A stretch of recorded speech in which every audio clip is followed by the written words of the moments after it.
Imagine the world without electricity.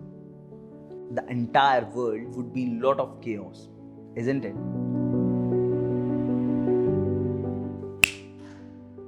It's very easy to switch on the lights, but who made it simpler for us? We just enjoy the vibe of thunder and lightning by watching it. But there were few mavericks who thought of controlling this nature's awesome phenomenon. I'm Yash Naiwal. In this course of current electricity, we'll try to understand the most basic laws and the physics of electric current. We'll start our journey by understanding the mechanism of electric current and electric cells. There, we'll understand about the drift velocity, resistance, and Ohm's law.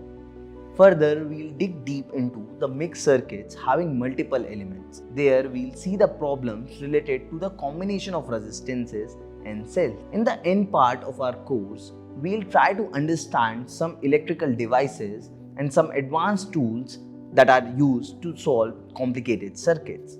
For more details, let's start learning with Tutorac.